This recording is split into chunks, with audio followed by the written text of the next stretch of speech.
Welcome to We Flew Off the Page. I'm Mohammed Seven, and I'm here to do my very favorite thing in the world, talk to great songwriters about how they do what they do. Each episode will dive into little details of two songs, which I'll play for you. My guest has chosen one song, and I have agonized over and selected the other from their catalog of incredible music. Today I'm chopping it up with my close friend, ex-tour partner, and brother from another mother, the underground legend Chris Sand, also known as Sandman, also known as Montana's rapping cowboy. Sometimes I call him Sandy or Sandino. Chris has recorded around 20 albums in his 30-plus year career as a touring troubadour, and his most recent, an album of children's music called Magic Beans, is hot off the presses. I'll link to that and his website in the show notes. Chris, welcome to your first of what I hope to be many appearances on We Flew Off the Page. Yodelay! Good to be here. Good to be here. So glad you're here. So before we get to talking about your process and listening to your songs, let's first say a few things about you and me. Yeah. How would you describe our relationship as songwriters? Well, it seems like we got our start more as touring partners. And then after that, your lyric writing just took off. And so then we just started talking on the phone all the time, trading songs. And that became more of our relationship musically, was just, kind of listening deeply to each other's songs and giving advice or not. And, being inspired by each other. I've accidentally stolen some of your lyrics, just not being conscious. Some of my best songs are actually Mohammed Seven lines. You didn't know that there's a whole song within that line. Does any of us actually own any of it? That's right. Yeah, well, that's been such a treasure for me, that part of our relationship. So, some people might not know that we knew each other for quite a while. We're close friends for quite a while before touring, but, touring cemented it in the way that something like that is wont to do. Indeed. And then for me, on my end, I don't quite play this role for you. You play a role for me. I tell people that you're my songwriting editor. Because the truth is nothing. I don't put anything out that hasn't gone through you. More or less word for word. I don't know. Huh. It's funny because it's been a while since I've been on a songwriting jag. Yeah, it used to be every week. Yeah, it used to be every week. And I spent so much of the last year recording. Anyway, we've been a little bit off our back and forth songwriting game, but right. But it's a unique relationship, and I treasure it so much. And I guess another thing to say about our relationship as songwriters is that I found out about your music when I was 20 years old. Before I knew you, I think it was Stardust, cassette tape of Stardust was the way I found out about you. And that, blew my mind, changed my life. The radical nature of it. It was funny. It was provocative. It was topical. It had a DIY kind-of-ness to it, which is one word I'd use to describe a lot of your work, and I think what's wonderful about your work. Anyway, so, you were really musically a hero to me, in a small way, before I met you. I was really impressed, I guess is what you'd say. Yeah. And then we met, then we became friends. Over time, we got close. And over that period, I, dove headlong into your catalog. And I tell people that you're my songwriting editor. I honestly, just to be transparent here for our listeners, I consider myself your biggest fan. And that may not be true because you have so many fans. There could be someone out there who's one-upped me. Has three top copies 10, that's for sure. So yeah, I've got to be in the top 10. Come on. Yeah. But there might be someone out there who's wallpapered their wall with, Sandman album art or something who's got me by just a little bit. I'm usually flattered. More. Yeah. But really, it's such a treat to get to do this here with you, partly because I know your catalog, I mean, probably better than I know any other artist's catalog. I've spent so much time with it, and then also so much time with you. So, all right, I'll stop going on about this, but I thought I'd put all that out there. Thank you, and hopefully I'm in your top 10, if not top 2. I know that it's hard to beat your wife and son, but I'm sure it's true. So let's see. So you're exceptionally unusual as a songwriter, country boy from Montana and other points west, maybe all points west, a sort of postmodern cowboy and cowboy poet, an old school Run DMC era rapper, an underground punk rabble rouser, a radical activist. I'm not sure that I have a question in all of this, but care to comment? That sounds right. Often I'll tell people that my music is kind of based on these 3, like a tripod, equal parts, cowboy poetry, kind of country, folky Americana, punk, DIY, indie rock as the second pole, and then the third being hip hop and R&B and just roots of rap and R&B, I guess. Yeah. Uh-huh.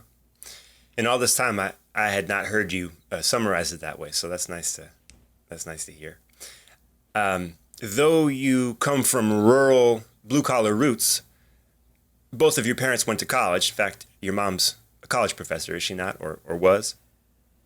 I wouldn't say professor. She was. It was confusing. It took so long for her to finally get her doctorate, like in her 50s or 60s, that maybe the last couple of years she was doing some teaching, but mostly she was like a counselor and stuff like that.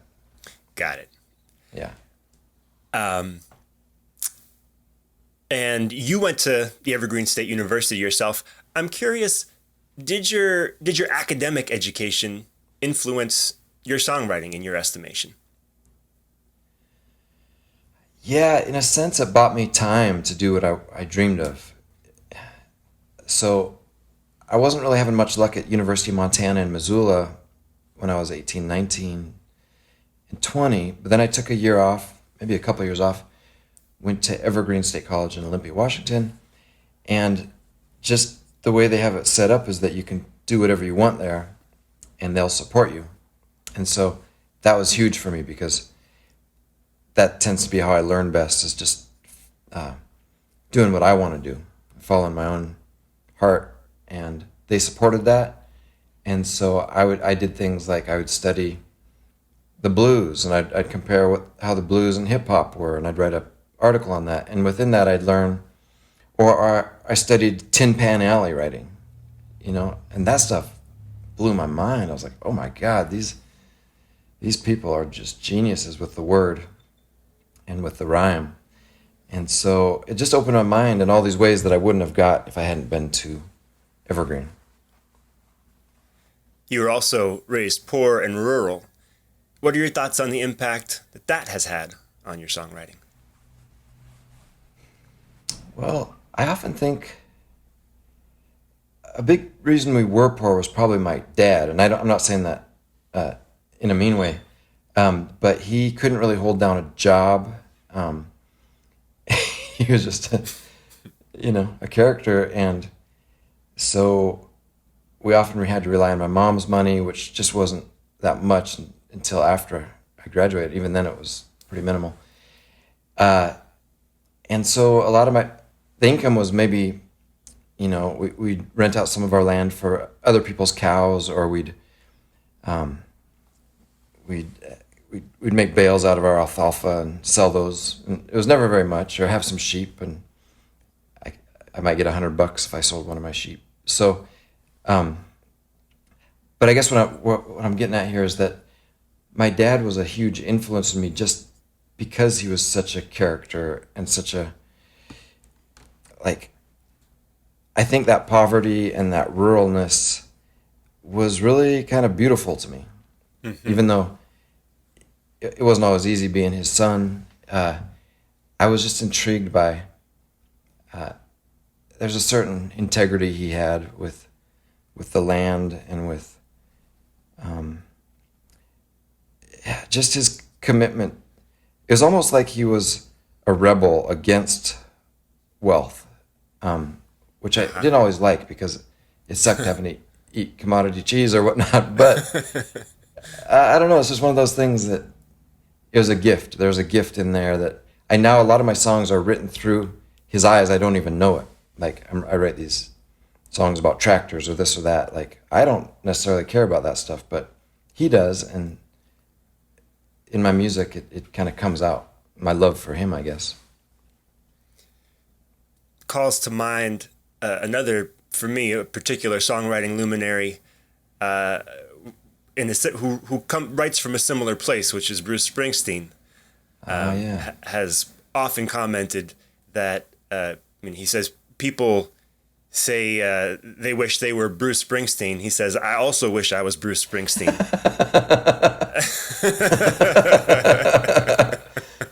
Touche. And more specifically, he says that guy on stage, really who that is a character he's playing, and the character he's playing is his father. Fascinating. That he all those songs about factory workers and growing up poor and working class in New Jersey, and the stoniness of it. I mean, I think he's also got that stoniness to himself, in his the actual Bruce Springsteen does, but he's also in the songs playing that character of his father who, and I read his book recently. He's got that autobiography that came out a couple of years ago, which is Born to Run, I think. I think it is called. I think so. Yeah. And so he talks at length about his dad. You get a real picture, and it seems like he feels similarly. Yeah, it's like giving your father wings that he couldn't give himself, or didn't want, but you wanted him to fly, or I wanted him to fly. Yeah. Well, that's gorgeous. Any thoughts on how your songwriting has evolved over time? Whew.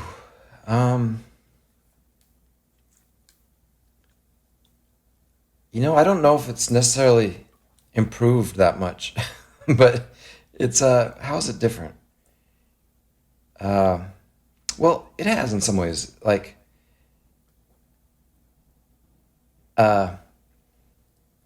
yeah, I'm able to tell certain stories in bigger swaths of color, I guess. Yeah, I guess there's just a depth to it that I didn't used to have. Yeah, I don't know. Hard to say. Good question.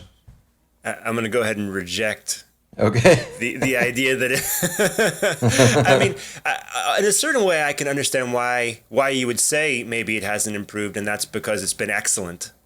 I don't think your song, when you are an excellent songwriter, which you are, it doesn't have to improve. It just has to sort of continue to be compelling, and your work certainly has, from its origins to the present day. I'm curious if, aside from, so you talked about it, you were just saying that a certain depth you feel like maybe has developed. Thoughts about why that is? I think I'm unwinding, I'm unwinding. I'm relaxing. My belly's getting bigger. It kind of goes in my music. It's just like, I'm working on this new record, and almost every song, I'd say the songs average about 5 minutes a piece. Uh-huh. Whereas when I started, they used to average about 2 minutes or 2.5. Sure. It was just more of maybe a punk thing, I guess. But it was more trim, more lean. And now I think I'm just enjoying adding chapters to each song so that it doesn't just end. Then there's like this whole other piece that kind of blossoms from that, and maybe an intro, and maybe in the middle there's something else. So, yeah. Before we dive into these two songs, one that you've chosen and one that I've chosen, let's talk songwriting process. Let's first start with materials. Are you writing on paper, on the computer? Do you favor pen, pencil? Do you record voice memos of the music while you're in process? Let's get into the nitty-gritty of how your songs are born. Okay. Yeah, I'd say 90% of my songs are voice memo from me hiking. There's even a mountain here in Missoula. It's called Mount Sentinel, but I call it Song Mountain because every time I go up it, if I'm not listening to a podcast and I'm just allowed to kind of stew in my emotions, whatever they are, I notice that always when I come down about halfway down, a song will start coming to me. And it's not that I go up there and think about it. I could just go up there for exercise, but as I start coming down that hill, a song comes, and then I'll write, the first verse, second verse, maybe a chorus, and often I'll just tuck them away. So I feel like I have hundreds of these songs that I feel like they're good starts, but I just haven't had time with work and with parenting to really finish a lot of these songs. So whereas I used to write, 8 songs a month, now it's like I'll still write just as many, but I don't finish them, and I hope to finish them someday. So then when I get home, I'll often type them and put them somewhere on my computer so that I can find them for later. Yeah, I'd say that's about it. Since you brought up parenting, do you want to mention how old your young one is? Yeah, my daughter is 11 years old, and yep, she's in school right now. And, it's a pleasure being her dad. Any thoughts on the changes in your songwriting, either changes in the experience of writing songs, like your habit and what it's like, or changes in the songs themselves, before being a parent, and then as a parent? Did it change things for you in any way?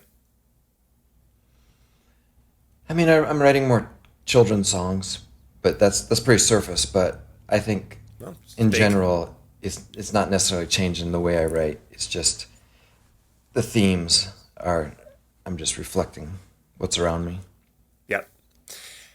In terms of, I like to say every song starts with a kernel or a spark, that there's some piece of inspiration, and it could be literally anything. Sometimes the kernel is an idea. Sometimes the kernel it could be a single word. For me, oftentimes it's a phrase or a turn of phrase. Certainly for lots of songwriters, it's not lyrically driven. You and I are have kind of the lyricism, I think, drives our work in a major way. For some songwriters, the melody or the rhythm can play a big role. Sure. And there are other things that it can be. But I'm just curious, do you lean in a direction in terms of where your songs come from? Or are there many different ways? Yeah, I'm definitely always listening for that spark. Often for me, it's like an unexpected rhyme will come up. Like a couple days ago, I was listening to a podcast, and the guy was talking about, he's like, I mean, after I quit that job, I had nobody to bow to or kowtow to. And I was like, oh, well, that's cool. Like, nobody to bow to or to kowtow to. I do what I want, not just what I'm allowed to.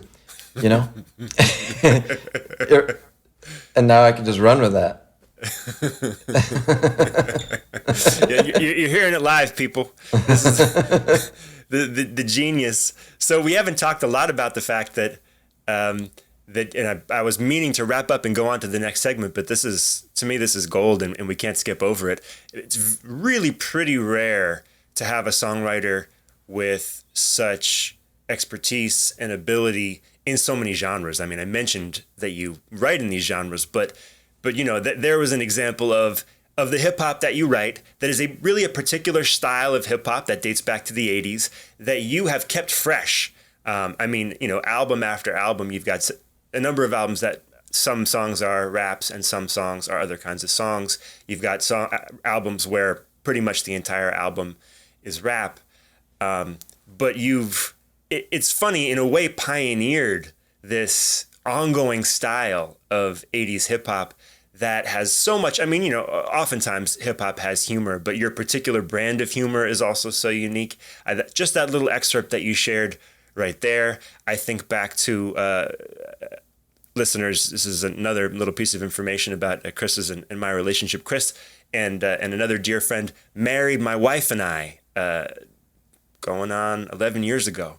And at our wedding ceremony, where he also performed at my request, at our request, he also rapped in the ceremony about us, which was a surprise. I had no idea he was going to do that. But, everybody laughed. Everybody loved it. It was very much in line with the unusual and quirky and mixed religious and mixed heritage nature of our wedding. And anyway, I'm a little bit going on and I'm a little bit gushing, but for a good reason, because what you do is remarkable. And there's not a question in here. I guess I just want people to know that this is really interesting about you. You've got a new album of children's music. It is excellent. You've got endless country songs. They are excellent. You started out this segment yodeling. You can do that. You have been a rapper for, the entire time that you've been doing this. And you've been really... I think I have to say a visionary.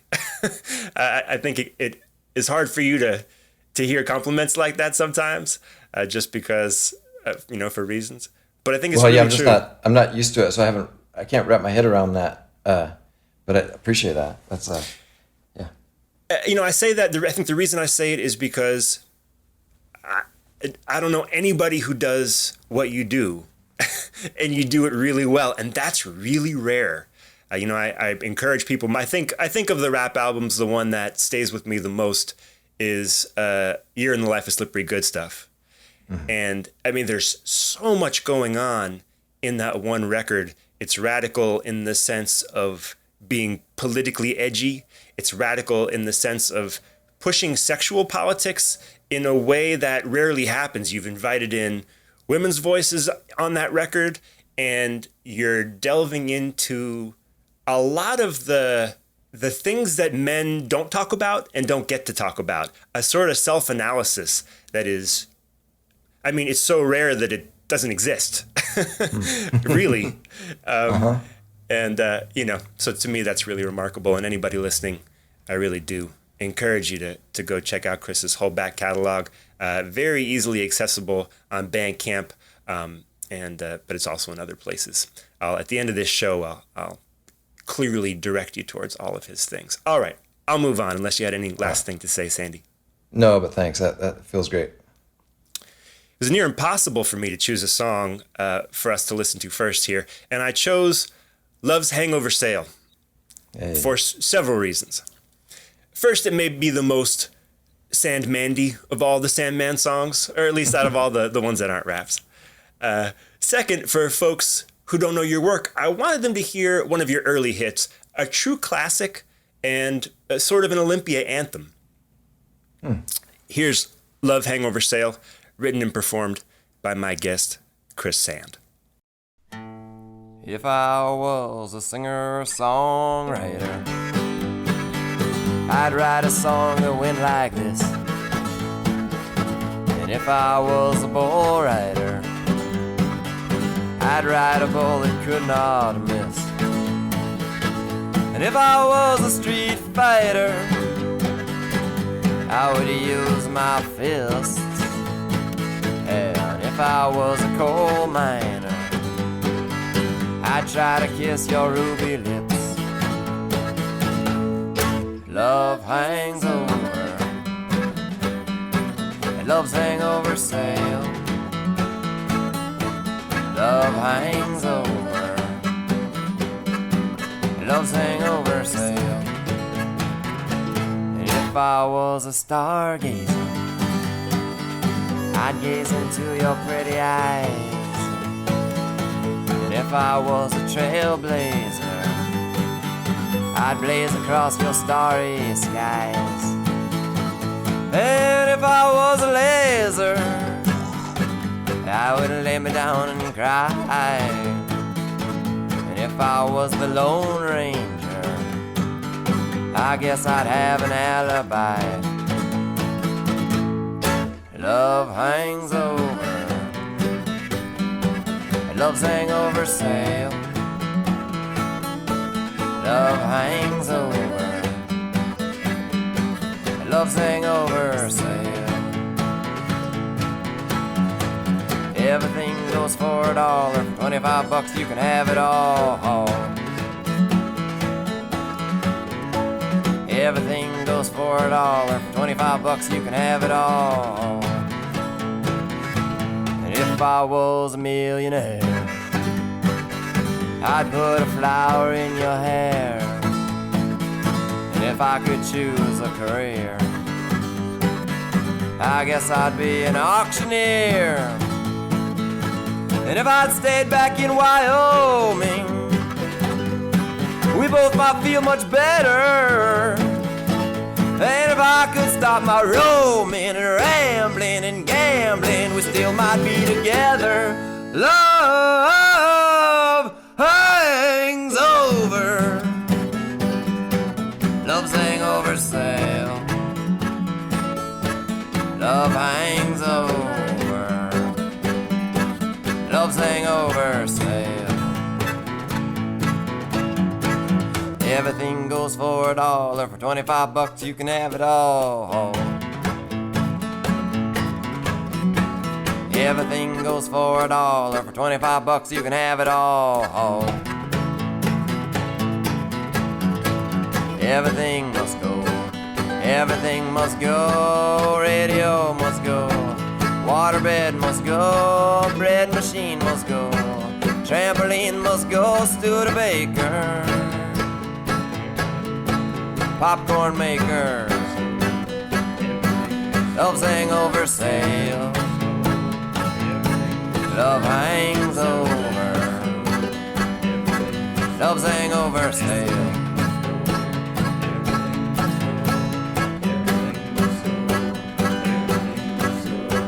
Arrogance must go, jealousy must go, bitterness, self-deprecation, all shame, all blame, all guilt must wilt.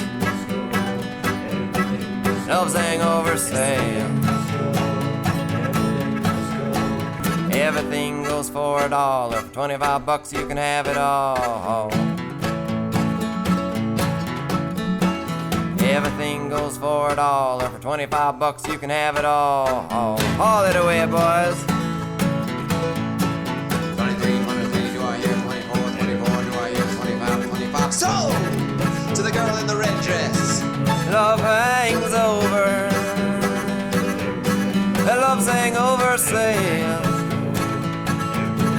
Love hangs over, love's hangover sail. Love hangs over,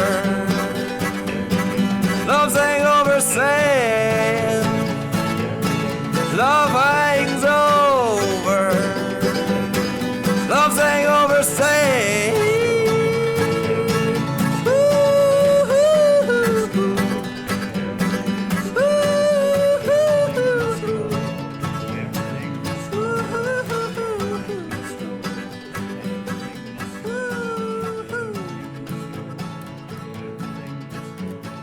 Going down to Butcher Holler, any little girl can fall her, any little girl can fall her, any little girl can fall her. Going down to Butcher Holler, any little girl can fall her, any little girl. Love's Hangover Sail is the title track from your now 26-year-old album. What's it like listening to it after all this time? It was refreshing. I like it. It's a nice, solid little slice of my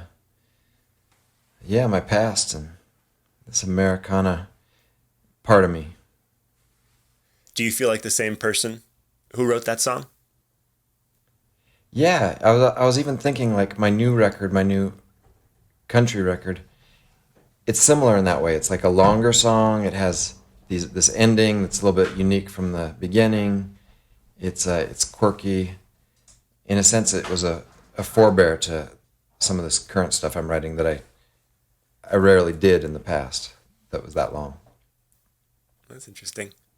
Yeah. This Love's Hangover Sale, it positively hums with mojo, poetry, romance, hope. I'm assuming those elements were present in your life at the time. Can you explain how you managed to craft that lived experience into this song? How did you translate it into poetry and melody? Wow. Yeah, I really was swimming in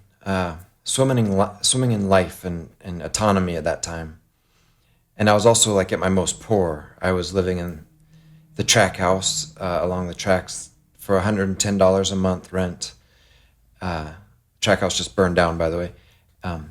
But anyway, I'd been roped into playing Woody Guthrie in this play. I can't remember what it was called. Might have been Bound for Glory. Anyway, it was in this other college in the town of Lacey, Washington. And I played Woody Guthrie, and a woman in the audience really was charmed by my performance. I'd never acted before. I have never since. But she wanted to find out when my next show was, and she said she had some chicken that she wanted to drop off. So she dropped by, and when she saw my room, it was just like I was living on the floor with dust bunnies all around me, like on maybe a futon if I was lucky, on the ground.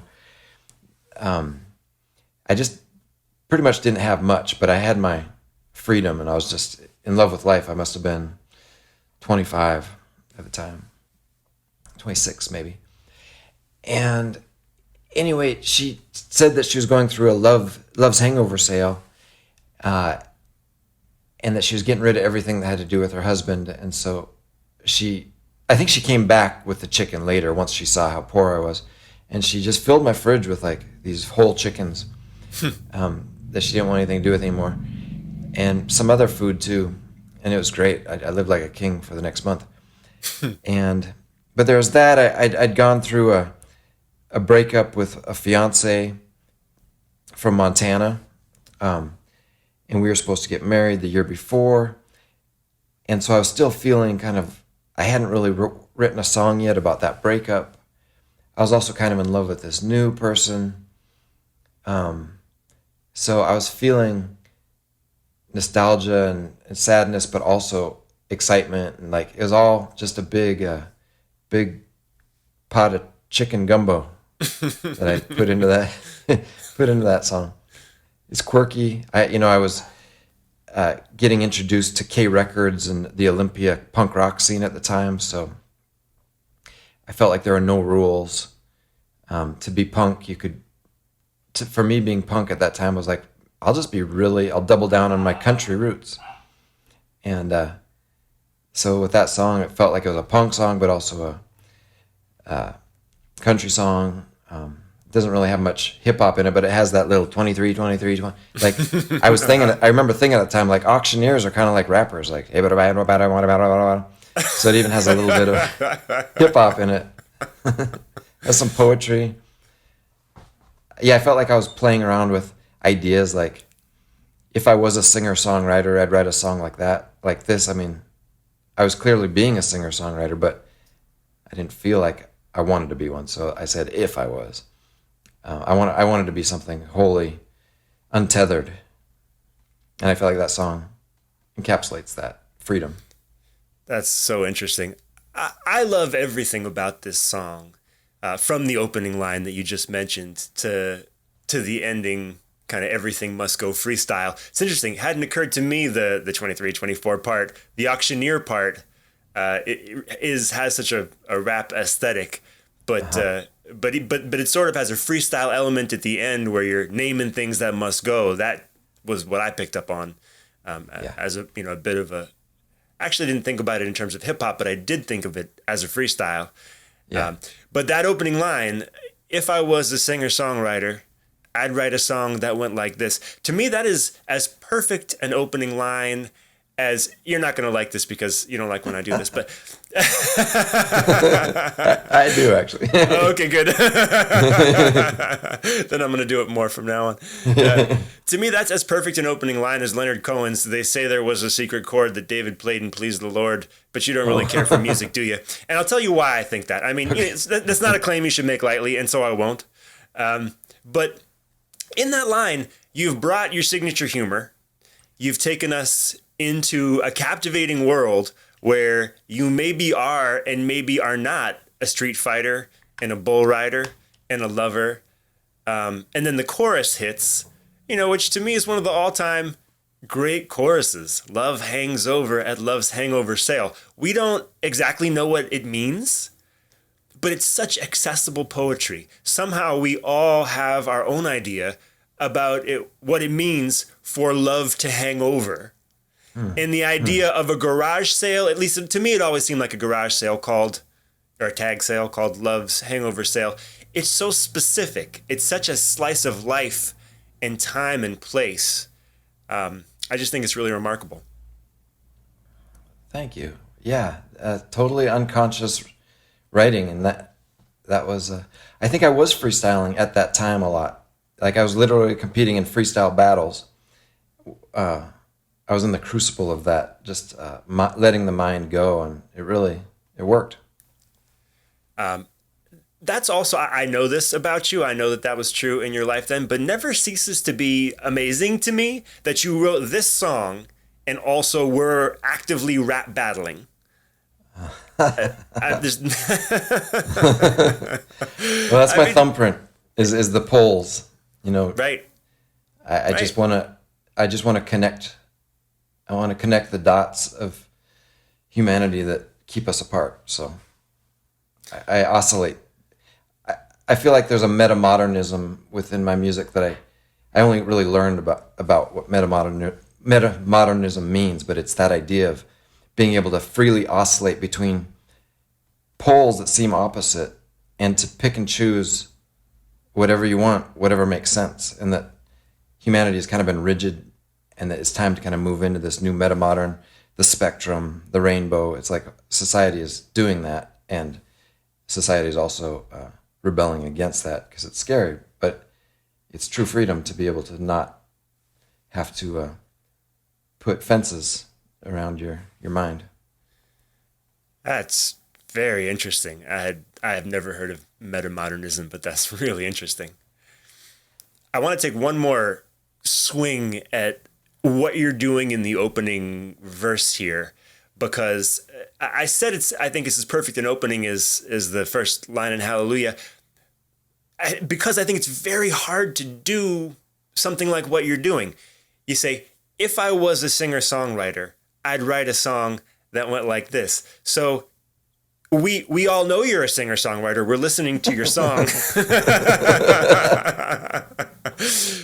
So immediately you're conjuring up a character. You're playing a character who is sort of this character wants to be more than who they are, or something like that. I mean, who can't relate to that? This is but also it's a character who wants to be something that they're not, but actually also already is that thing. It's a little hard to talk about. And actually doesn't want to be that thing because they're denying that they are that thing. Because there's limits to that, too. To be called a singer-songwriter feels like a big box that I never wanted to be put into.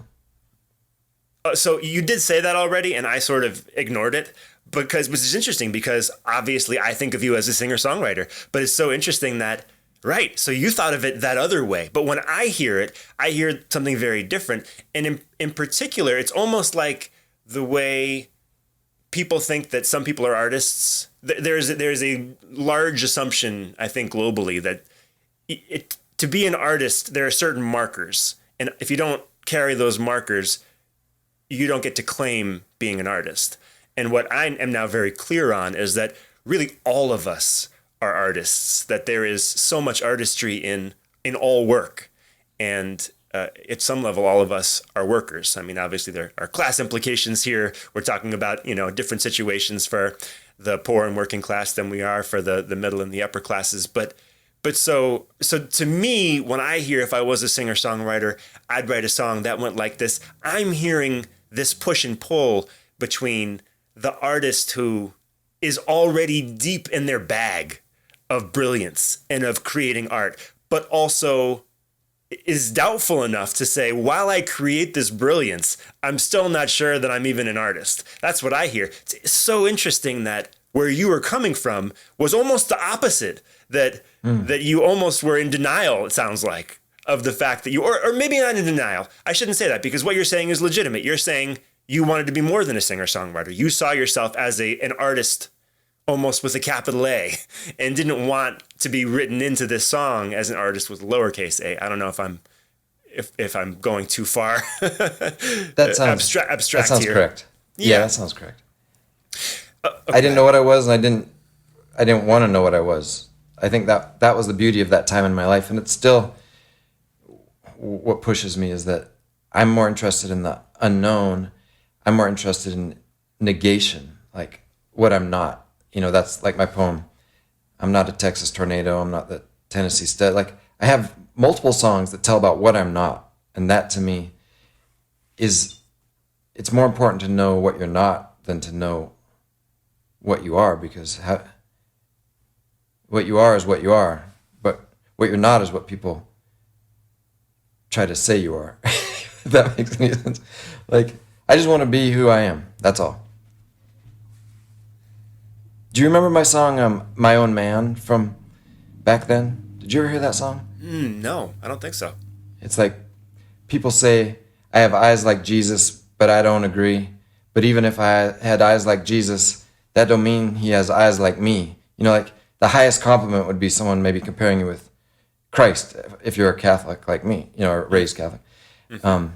But I don't want that. That's not a compliment to me, because he isn't me. I don't know him. He's his own person. I don't want to bogart his magic. Like, what about my magic? What you're pointing out here, what you're kind of excavating from this conversation and from these ideas, I love so much.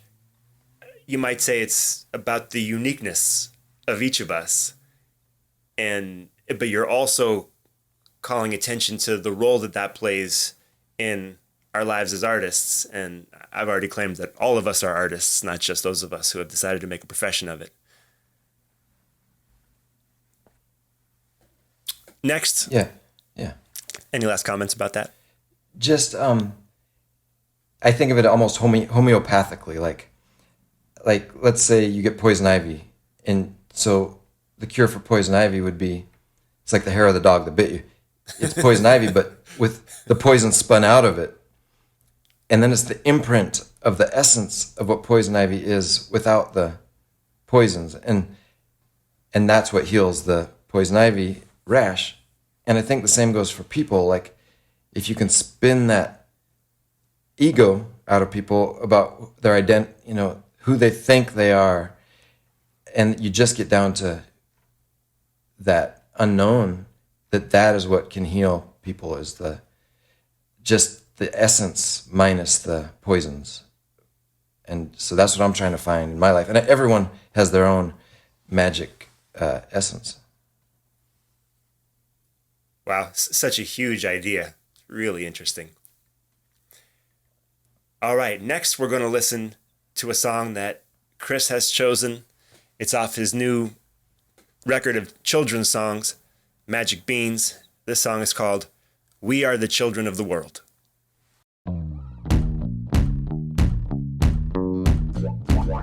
Let's play, y'all. Move your body now.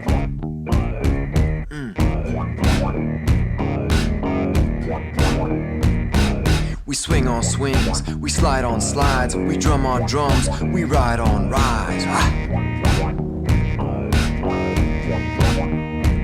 We play hide and seek, kick cans down the street, we splash in creeks and climb high peaks.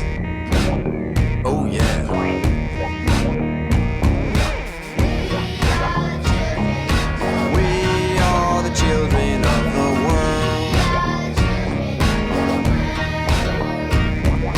We make up jokes, yeah, we dance how we feel. We play soccer and tag and leave our jackets in the field.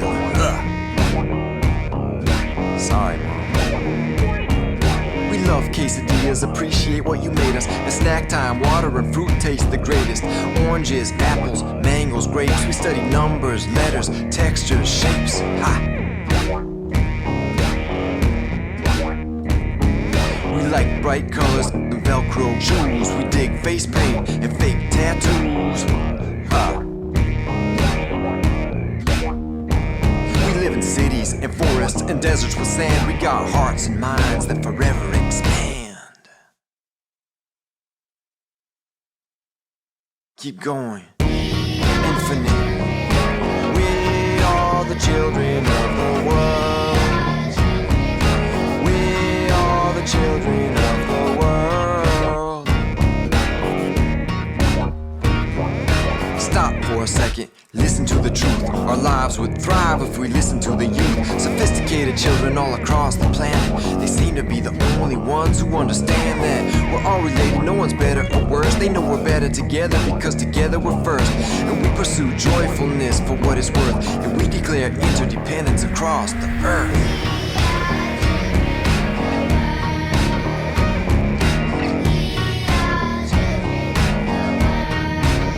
We're connected, we are the children of the world. Across the universe, we are the children of the world. Interplanetary, we are the children. We are the children of the world. Woo.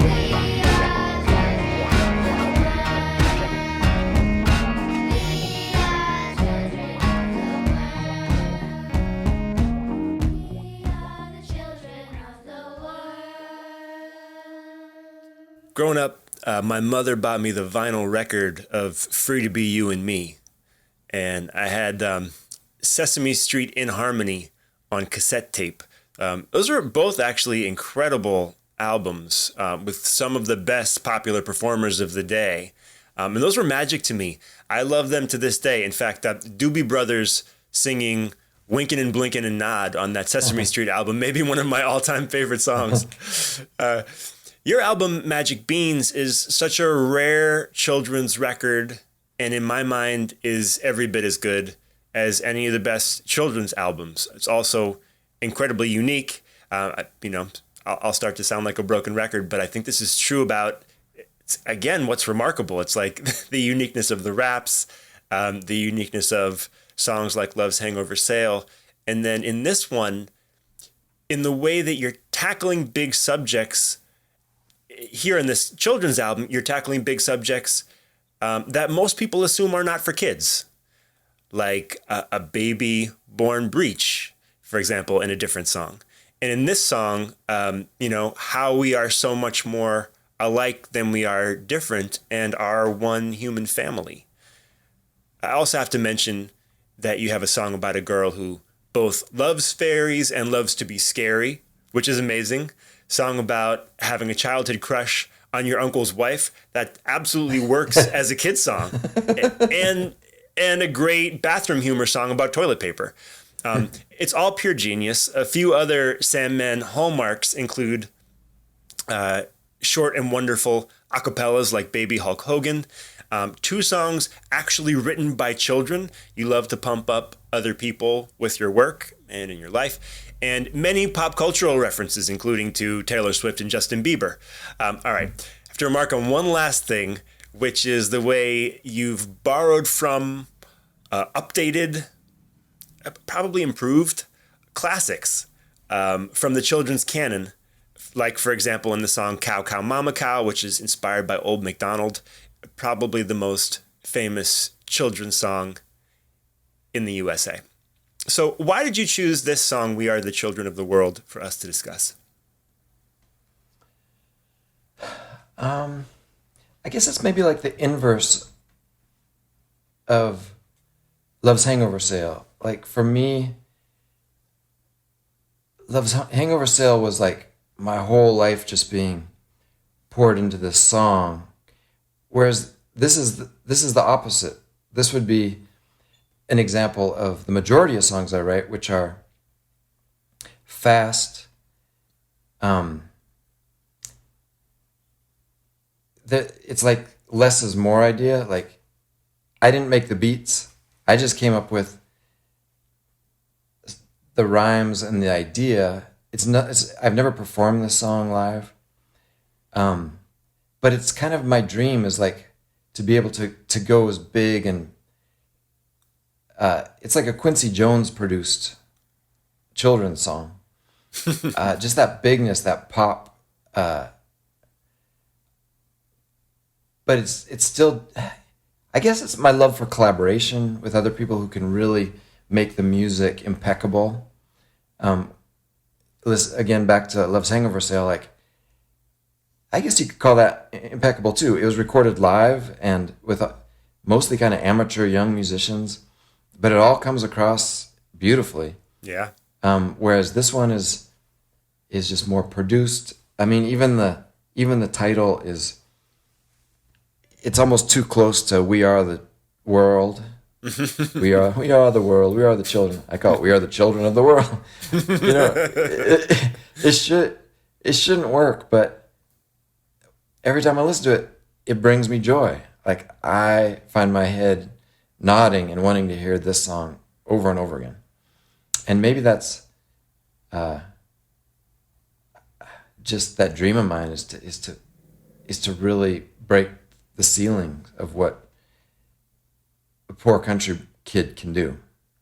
And, you know, my formative years were Michael Jackson, were Prince, were those funk bands, and even disco. And so it's my turn. I want to throw that out there. But lyrically, I think it's great. It's a very solid idea, which is just to show that. And it took a little bit of work because I'm so ethnocentric. I've never been off the continent still, but to imagine, like, to say things like we play soccer and tag. I could have said we play baseball and tag or something. Sure. But no, I had to choose soccer because I didn't originally have mango in there. Mm-hmm. I was like, oh fuck, I just use a bunch of fruits that I know about. But what about where? Oh yeah, well, mango can be in South America, it could be in Asia, it could be in the Middle East. So just for me, it was like an exercise in like how can I make something fairly universal as much as I can. It was stretching me to think in terms, and then I went to, at the end, it goes to the universe, and it's like, really, if there are people out there, we're still one big universe blasted from the same place, so might as well mention it at least. But yeah, we declaim interdependence. Like, it's not the Declaration of Independence. It's the Declaration of Interdependence, which is a more childlike, a new place we need to head, which is that we all need each other. So I don't know. It's almost hard to talk about, but I just like it. And so, so much there to dive into. I really enjoy. You were talking about having not left the continent, and I love the way that in this song and getting to hear about your process as a writer, we get to see somebody from a background like your background. You know, you haven't left the continent. You have left the country. Mm-hmm. You know, you've been south and you've been north. But we get to see the way that, in spite of the financial limitations and the limitations of resource that made it so, you would very much have liked to be traveling the world. You're a person who's interested in the world. You would have mm-hmm. loved to see the world. That hasn't been available to you up until now. Mm-hmm. And I love that won't stop your mind, I think, is what you're saying here, or at least that's what I hear. I mean, to me, that's so important because most of the world is poor and working class. And I think also, as a result, we have a certain talent for internationalism. A certain talent, the poor and working class, in spite of being cut off from the world in the way that we haven't got the money to travel, in the same way as folks with more money. a certain idea, and I think because there is some innate understanding that we are the majority, that we're connected to people, and a certain way that our minds want to stretch to imagine that interconnection. And so you're doing that here as a songwriter. You're putting it into this song. And I also, when you started out talking about that this was, in your mind, sort of almost a Quincy Jones production of a children's song.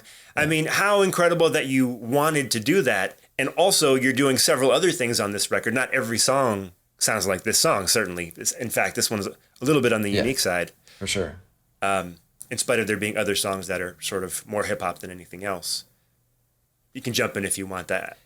I'm going on. Yeah, I mean, there's only 2 raps out of the 16 songs on this one. And Corwin Fox, by the way, produced it. And he's from Vancouver Island. And just recording in Canada was a huge... Like, I wrote that song while I was in the studio, wanting a song that kind of expressed internationalism, because Canada's a different country. So I like going to Canada just for that reason, just to see outside of my own, not prejudices, but just you get used to something and you think it's the only way it is to be a USer. Sure. In the last song, in Love's Hangover, listening to it for the probably 100th time for me, the rhyme Studebaker popcorn maker made me laugh afresh, even though I knew it was coming. In songwriting, we talk about being specific, and in songwriting, we talk about avoiding cliche. And, I'm going to go ahead and say no one's ever rhymed Studebaker with popcorn maker before or since. Works so beautifully, works perfectly. In this one, the line about quesadillas delighted me. It made me laugh kind of from delight. Remind me what that verse is, or that little snippet. We like we love quesadillas, appreciate what you made us. A snack time, water, and fruit taste the greatest. Yeah. It's just so great. Just because who's rapping about quesadillas? Who's singing about quesadillas? It's like fantastic. Right. And from your perspective, it's like you're not making a joke. This isn't cultural appropriation. You're not making a joke at the expense of people from cultures who eat quesadillas. You're celebrating internationalism. You're celebrating multiculturalism. You're celebrating the way that is so inherent to childhood. Such a lovely example of why this album works the way it works. Thanks for noticing that, because I remember when I used the word quesadillas, I was like, what do we eat? It's not hamburgers. And so I was like, quesadillas, that maybe, but is that just in North America? So I remember Googling, I think Iran. I was thinking of you, and I was like, I wonder if in Iran they eat quesadillas. And I found proof that they do just by Googling it, like that it's a popular thing. And so I was like, okay, well, good enough. It's got to be international. I should check Japan too. Curious. This song is such a celebration of the intelligence of children. Say something about, it's true about the whole album, but this song in particular struck me. Say something about that. Yeah, it's definitely an anthem. It's just saying that we like to play. We like to, we just don't, we don't want too much. Structure's good, but we also want to just imagine and create and be wild, and that's okay, and just that we all have a lot in common. Just kind of just planting that seed that we all have a lot in common, and that across the universe, like it's deserts, forests, cities, like it's just it's a small world after all. It's touching on the same stuff that other songs have already, children's songs have reached for, but just in a funky way that like it starts off the whole album, and the first words of the first song on the album are "Let's play, y'all." Oh wait, that's Cow Cow. Never mind. Wait, no, that is that song. I feel like it is a song. Let's play, y'all. Just about play, just about having fun, losing your shit, losing your jacket in the field, and having to apologize, but it's okay because you had a lot of fun. but it's not you telling us that all of these things are important. You are championing the voice of children in the song. It's we are the children of the world, and you've brought children's voices in. So why I said celebrating the intelligence of children is it feels to me like this song is saying children know these things. And both the children get to remember, oh, that's right, we're brilliant. We understand these crucial things that the older world mostly forgets or ongoingly forgets. For sure. But I think the reason I do say we are is because we still are. You know, even if you're 114, we still are the children of the world. You know, we might forget it and we might act in very weird, abusive ways and adultist ways, but I don't want to just put it on the kids. It's like, we are. Like, let's keep remembering that we are. And I'll throw my voice in there with the kids, even though I struggle to be as smart as kids. But give it a good... That's why the subtitle of the record is 16 Songs for Sprouting Children and Other Human Beings. It's like, it's not just for the kids. It's for anybody who's human. One more thing I like about the song, though, is that's one of my favorite verses. We swing on swings, we slide on slides, we drum on drums, we ride on rides. I love the symmetry of those things. That's I had that tucked away for a long time, and then it wasn't until I went to the studio I was like, okay, from here I'll rate the rest of the record. I'm glad you brought up that line. To me, it is illustrative of other things you do.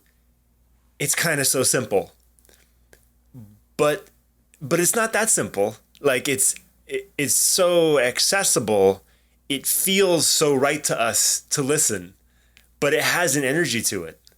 And to me, that is such I value that maybe above all else in songwriting. I've just had a quote from Mingus in my songwriting class that I teach here at the public library. And basically what Mingus is saying is to make art complicated is actually quite easy, but to make it simple, to make it deceptively simple is where the real challenge is. And I feel like that's what you've done here. And I feel like you kind of have spent your career honing that edge. It's true. I really get off on just like going after, like, just to write those 4 lines might have taken me a month because you know which goes where, right? Finding the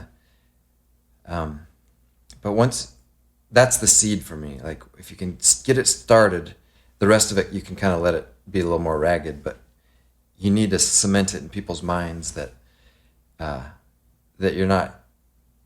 you're serious, that you love the written word and you love ideas and you love rhythm. All those pieces fit in. Assonance, alliteration, all of it has to be impeccable for people to really stop what they're doing and then listen to the rest of the record. Well, Chris, thanks so much for joining me today to take a deep dive in what you do, how you do it. Can you stay on with me for one last segment before we end today? Absolutely. This last segment I'm calling Activist Toolkit. You're a radical songwriter in the vein of people like KRS-One, an edutainer, you might say. And I'd like to pick your brain, steal your ideas around how you use music to start important conversations with your audience and community. In particular, I want to point out that you're somewhat of a unicorn as a radical songwriter and performer.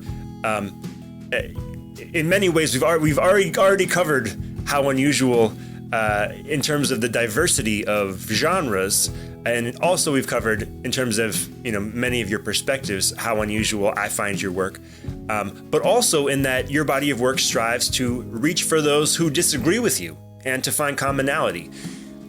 in many ways, the easier way is to speak on important issues and to rail against injustices, which, I believe also has a lot of value, and you do that as well. But you often take a decidedly different path here, reaching for open conversation over righteous indignation. Tell me about this, how you do it, why you do it, and how it started. That's very generous of you, and that is what I would hope to do. Sometimes I feel like I do it to a fault, and I'm not. I don't hit hard enough. Other times, I feel like I hit too hard and ostracize people. In fact, I was thinking about writing a kid's song called "This Machine Ostracizes Ostriches."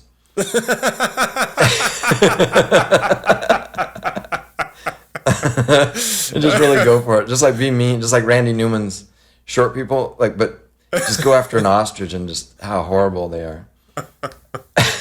I don't know where I'm going with that, but okay, so sum that up again.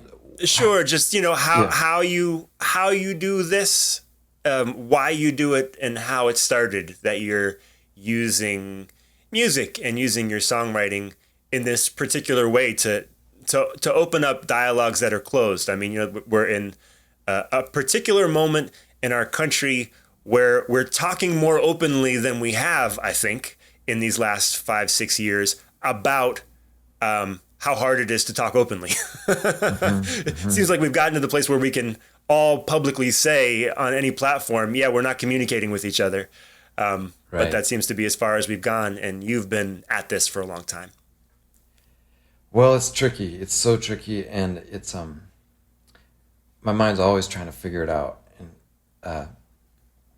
but I would say one thing I think we know, and that I hold on to as my North Star, is that unity matters.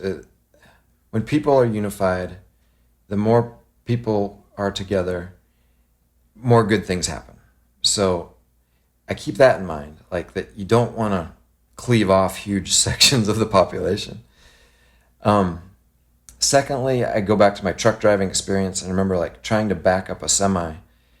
If you lose that fulcrum, that center fulcrum, it jackknifes so quickly that you're out of control, and then you have to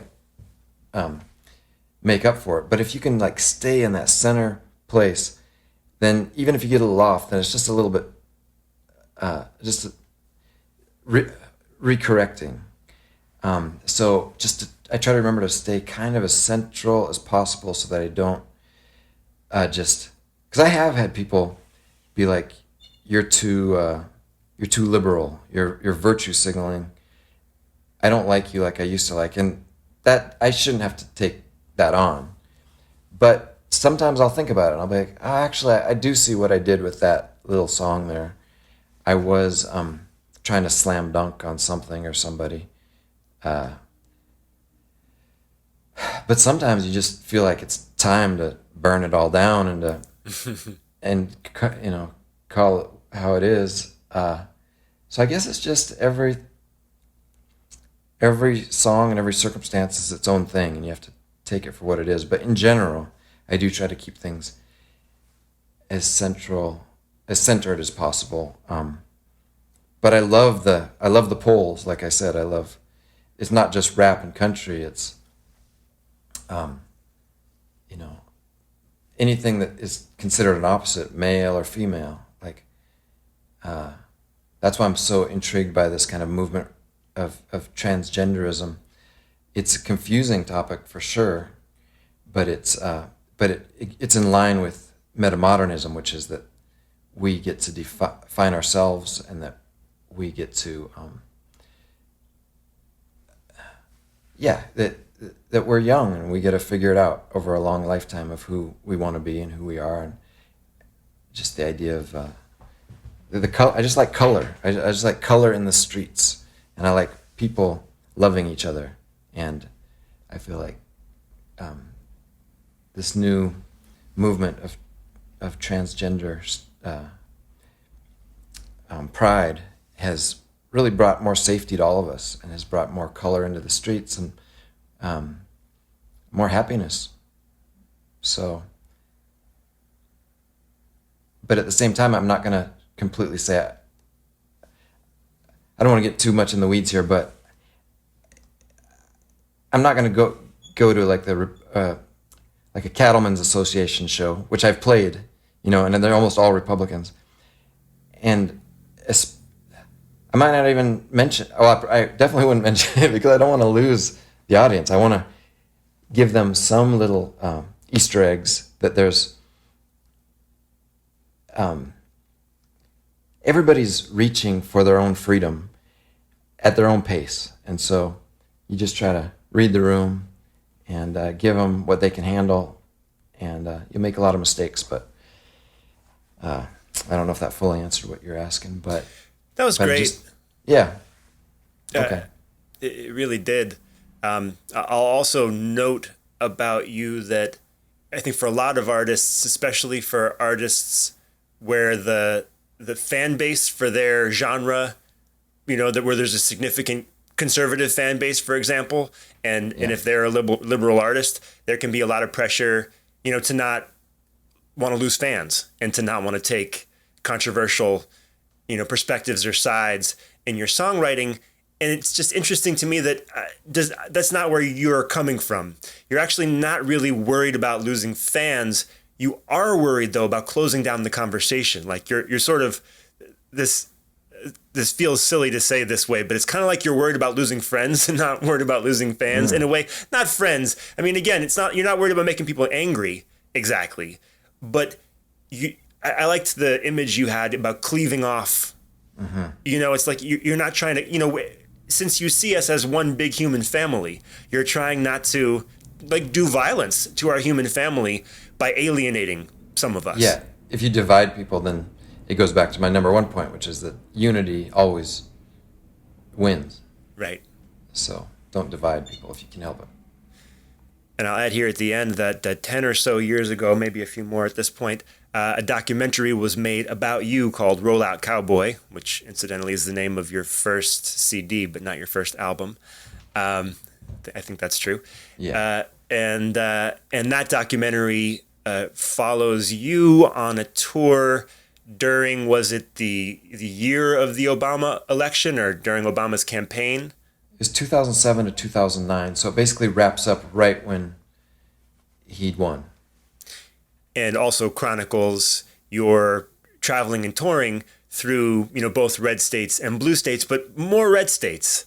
And I guess so. Yeah, Heartland. The Heartland, right, which is your homeland, and Sandland, as sometimes you're apt to call it. And My turf. Yeah, but is a lovely. It's a documentary. It's a lovely document chronicling how you do this. So anybody who's interested in checking that out, I really recommend it. At the end of the show, I'll let you know where to find it. All right, to finish out the show, we'll each share one cool thing, something you've been excited about or inspired by that you think our listeners might enjoy. Chris, what is your one cool thing? Well, it's what I'm about to do in 1 hour, which is I'm going to a going away party for myself. Or is that what it is? So I've worked at the Roxy Theater, an art house theater, which I helped kind of co-found about just over 10 years ago. And so I'm the longest employee there, except for Mike Steinberg, who's my boss. And he texted me a couple days ago and said, "Can we do an exit interview?" Because my last day was on the 30th of April. And I said yes, and it was going to be today at 2:00. But then I was somehow, they forgot that I was in the thread. So when they've been texting, they've been saying, Mike said, "Hey everybody, so Chris thinks he's coming in for an exit interview, but it's really a big going away party. So, throw some money into the pot. We'll get him a nice supper at this nice Mexican restaurant." And anyway, it's just really beautiful. I didn't think there would be a going away party, and now I'm a little bit embarrassed about it, but that's where I'm going to in an hour, and I gotta either pretend that I don't know, or or somehow punk all of them by doing some sort of practical joke on them. But I'm a little bit self-conscious about it all. But does that count as one cool thing? It sure does. I love this. Okay. And congratulations. You deserve it. It's funny. When you told me that they wanted you back for an exit interview, I said to you, oh, they're being awfully ASCII for people that are no longer paying you. That's right. It turns. And now you know why. It stuck out a little bit, didn't it? It's Right. because it turned out it's because they love you. Right. They're just trying to get you back one last time. Exactly. All right, very good. Well, my one cool thing is an app called Music League. Dear friend of mine invited me to be a part of her Music League. And here's the way Music League works. You gather a group of people and you choose a series of rounds of music topics. So, for example, the most recent round was songs with one-word titles. And in a round, each person who's in the league, I think there's 12 people in our league, each person chooses one of those songs. It's linked to Spotify, and you sort of paste your Spotify link, and it makes in the app, it makes this playlist of 12 people's different songs with one-word titles in my current round. And then once you've all selected your songs, everybody gets to go back and vote which their favorite song was with a one-word title. Wow. And then you get to see who had the most votes. So it's a little funny in a sense because it's taking music and sort of making it into a sport or a competition. Gamifying it. Yeah. What'd you say? Gamifying it. Gamifying it, which Yeah. in general I would tend to feel like was not important or necessary, a necessary addition to the world of music. But what ends up being so wonderful about it is first you get a challenge, an interesting challenge. What song would you choose that has a one-word title? There are millions, and not just which one do you like, but which one do you think this group will like, what's a little bit apples to applesy in that sense. You have to read your audience. Which one do you think people will enjoy in this particular group? So it sort of also forces you to get to know that group of people. In this case, I know 3 of them very well, and the rest of them I don't know very well at all. And so we're sort of forming these friendships around choosing these songs. And yes, every week somebody wins, and I think over the life of the league, somebody will reign supreme, but nobody cares about that. It just adds a little extra incentive to sort of keep you going week to week, choosing songs. And then also, of course, becomes an interesting way to learn about new songs. It sounds like my kind of game. Yeah, I bet you'd like it. I want to try it. Music League, yeah, easy to League. find. Okay. Yeah, League, League, Music League. Well, Chris Sand, it was so great having you on the show. Thank you, Nima, Mohammed 7. Really a big honor to be on your first episode, and I hope I get to come back sometime. You can find everything Chris Sand at rappincowboy.com. That is rappin' with no G, Rappin. No G because he's an OG, and there you can find you can also find where he'll be performing live. You can hear his latest album, Magic Beans, 16 songs for sprouting children and other human beings, on Spotify and Bandcamp. Just search for Chris Sand Magic Beans. You need all 4 words, Chris Sand Magic Beans. To buy the gorgeous Magic Beans CD, go to Bandcamp, click the merch tab, where you will also find a companion Magic Beans song and coloring book that together will make a great gift for any of the families in your life. There's even stickers of the great characters from the songs and book for sale there. And if you want to watch Roll Out Cowboy, the documentary about Chris from 2010, you can buy that DVD at his Bandcamp store as well.